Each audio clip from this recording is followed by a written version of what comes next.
এই দুনিয়ার মানুষ বড় অদ্ভুত, মানুষ বড় ভয়ানক।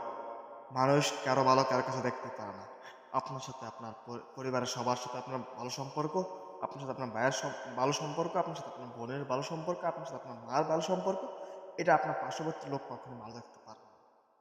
আপনার মার সাথে আপনার কীভাবে অ্যান্টি লাগানো যায়, আপনার ভাইয়ের সাথে আপনার বিরুদ্ধে কীভাবে অ্যান্টি লাগানো যায়, আপনার বোনের সাথে আপনার বোনের কীভাবে অ্যান্টি লাগানো যায়, অর্থাৎ আপনার যার সাথে আপনার ভালো সম্পর্ক আছে, আপনার আশেপাশে যারা আছে তারা কখনো চাইবে না সেটা আরও একটু ভালো হোক কিংবা ভালোটাই থাকুক। তারা আপনার এই জিনিসটা গিয়ে যতটুকু বদনাম আছে সর্বোচ্চটুকু করে। এগুলো আপনার আশেপাশের লোকই করে। মানুষ বড় ভয়ানক। মানুষই মানুষের সম্পর্ক ধ্বংস করে, মানুষের সাথে মানুষের সম্পর্ক করে এবং মানুষের সাথে মানুষের সম্পর্ক নষ্ট করে। মানুষই মানুষের জীবনকে হুমকির মুখে ফেলে। মানুষ দিন দিন কেমন জানি অমানুষ হয়ে উঠছে। আপনি মিলিয়ে নিন, আপনার বাস্তব জীবনে এটি পাবেন। দেখবেন যত দিন যাবে তত উপলব্ধি করতে পারবেন মানুষ দিনের পর দিন কেমন যেন অমানুষ হয়ে উঠছে।